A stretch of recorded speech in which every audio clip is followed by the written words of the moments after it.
This is the car of our top-tier brother from the class of '73. It's a Willys Jeep built in 1942. This vehicle is already over 80 years old.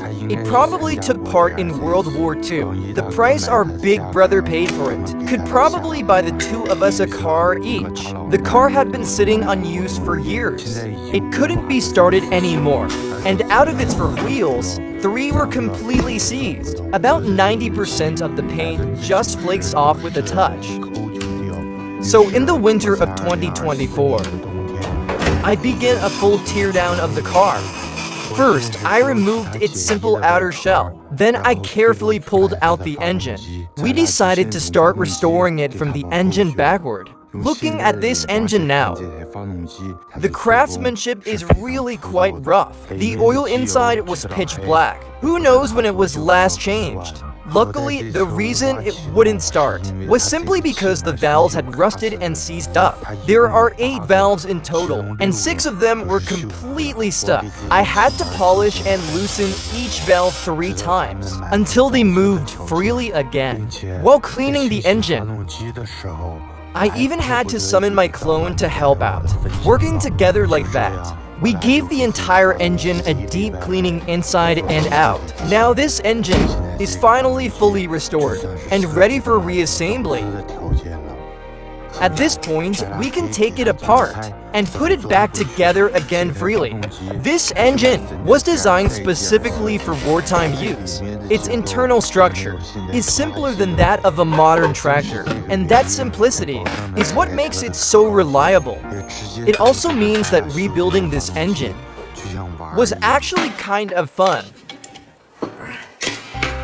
Next, we took the assembled engine and pulled it out again to sandblast the surface and remove the rust. Then we applied a high-temperature epoxy primer. After that, it was ready for the original factory paint color. Finally, we could reunite the engine with its transmission.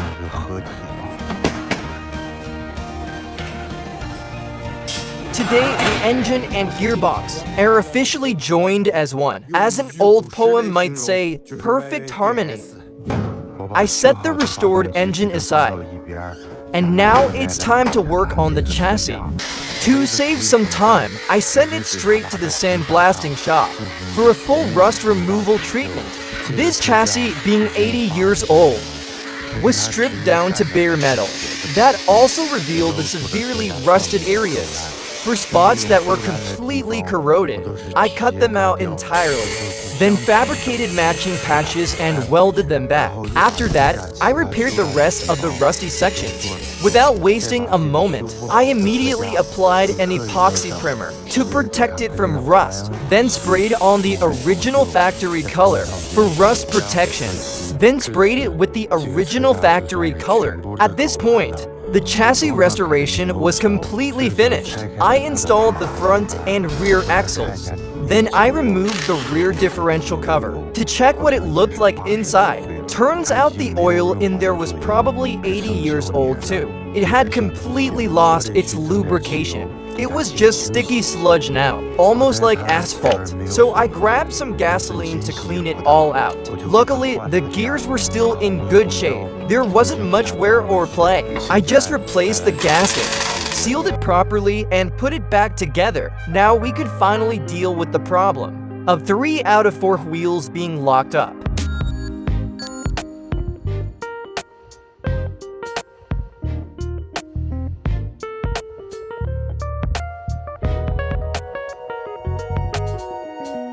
I opened up the inside of the wheels and found every single brake joint completely rusted solid. Every single one. So the only thing I could do was start cleaning from scratch. I cleaned all 8 bearings on the car. Since these are tapered bearings, the wear on them is almost negligible. As long as the bearing balls aren't cracked, they can still be reused, but the inner brake plates weren't that lucky. Years of oil residue and heavy corrosion made them impossible to clean with gasoline alone, so we had to take them off and send them to the sandblaster for stripping. Here's what the inner plates looked like after sandblasting, spotless and shiny. You can clearly see where the rust had eaten through before. but it's nothing serious, easily fixable. Now the main issue is the brake cylinders. There are 4 of them in total, and all 4 were completely rusted inside, so I had to figure out how to replace them with modern alternatives. Luckily, I managed to find some replacement pistons with similar length, but the bore size was different, so I had to rebore and widen the inner housing to fit the new pistons properly. Once pressed in, they fit perfectly tight. Nice and snug, problem solved. With that fixed, we could finally reinstall everything on the car. The brake system on this Jeep is incredibly simple, yet very reliable, as long as he doesn't enter season 2 again. This setup could easily last another 80 years. Once the wheels go on, the chassis is basically sorted out. Now, we can finally start reinstalling the engine. Let's get it mounted back in place.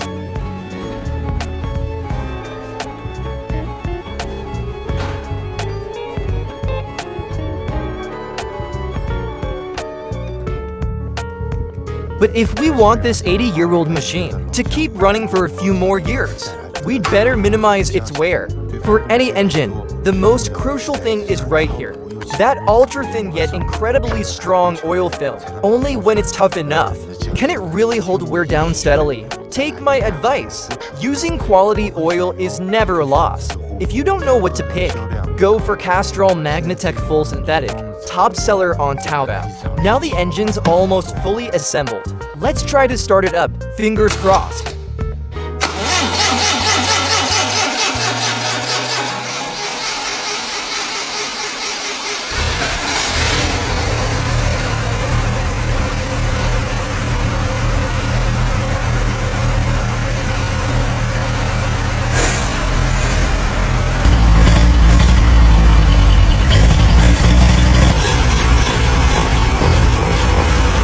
And with that, this 80-year-old engine finally roars back to life again. It's running smoothly. Let's give it one more rev. Though the current shutdown method's a bit rough. We'll fix that once the wiring's all reconnected later. Now we can move on to the bodywork. Compared to the engine and chassis, that wasn't too hard, but the panels. Repairing this old bodywork is a real headache. The base layer has completely rusted through. So, it's time for me to use one of my secret tricks again. But I quickly realized, even though the side panels are badly rusted, they're still tough to remove. So I had no choice but to pull another one of my tricks, summoning my clone to help out.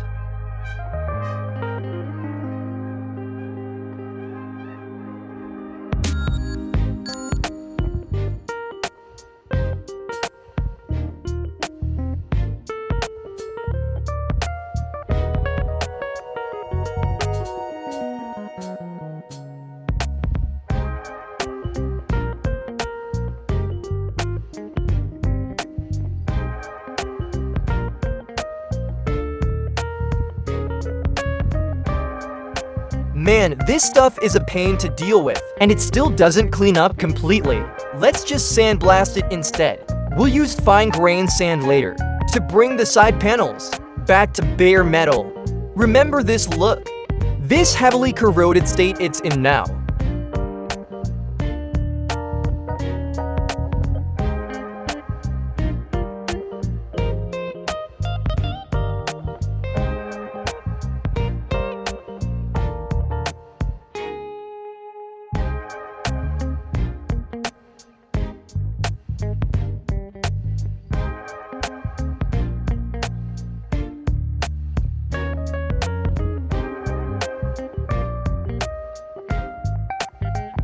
I spent about 800 yuan in total to strip every metal part down completely. Now the whole body is exposed. Small rust holes like these, and large corroded areas like the footboard, are all revealed. But what surprised me most, even the fuel tank was completely eaten through.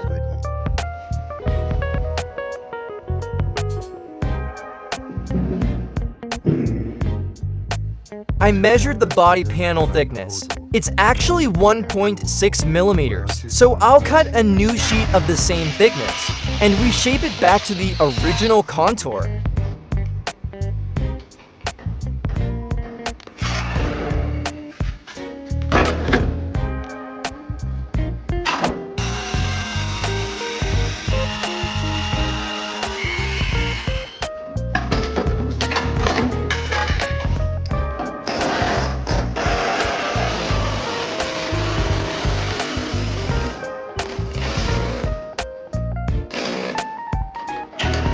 This car really is over 80 years old and full of hidden trouble.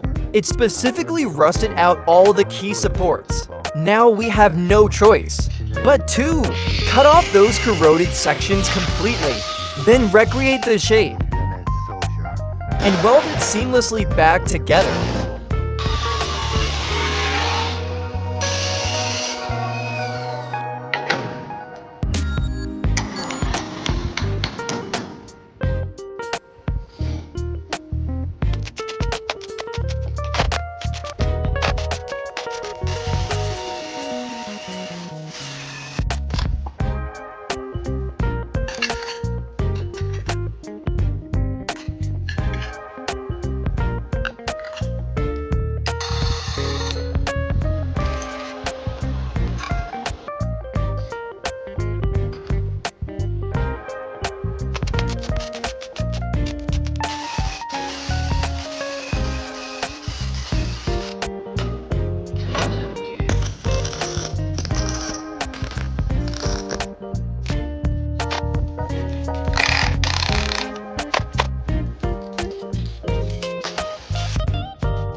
Finally, we sand down all the welded joints to make them smooth. Now, you can't even see where the seams used to be. I've got to say, I did a damn good job. Then I went over the rest of the body, welding and repairing every weak or damaged spot.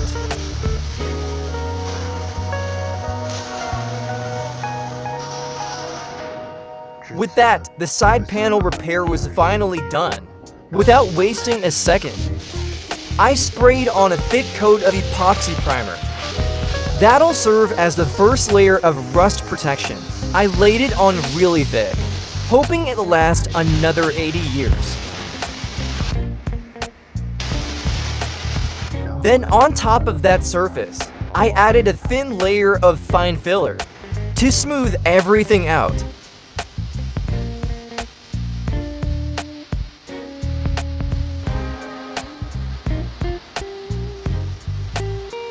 That ensured the body was completely even and flat, ready for the next stage. Sending it to the paint booth, there it received a top coat matching the original factory color.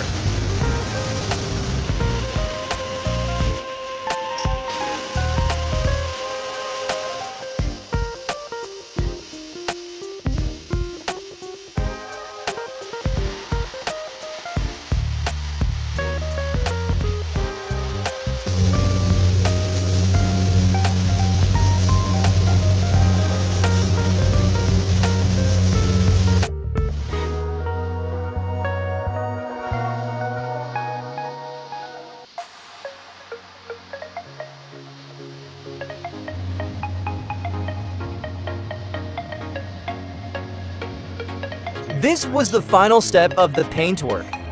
The paint was gradually heated, baked until fully cured, turning into a beautiful matte green finish.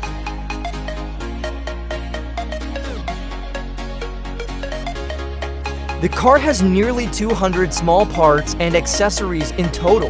With patience and care, I sandblasted and repainted every single one.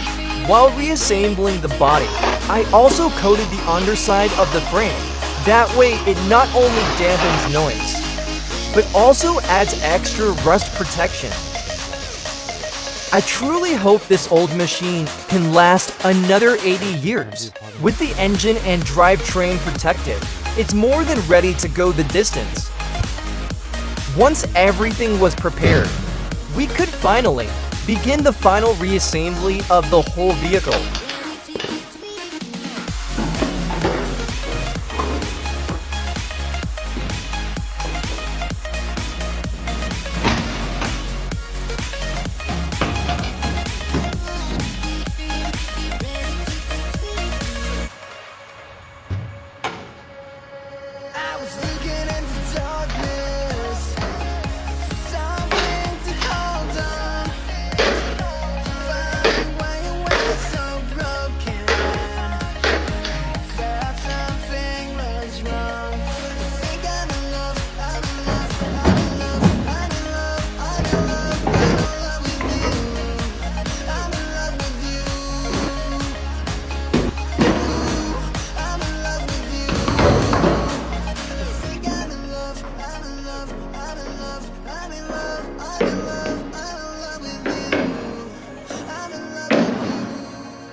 And with that, this 1940 to Willys Jeep restoration was complete. It was a tough process. Sweat, burns, bruises, I went through it all, but the sense of accomplishment made it all worth it. I even found all the original accessories. The grease can, the field axe, the auxiliary fuel tank in the back, the spare tire, the fire extinguisher, everything's here. Now, let's take this 80-year-old beast for a spin.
I was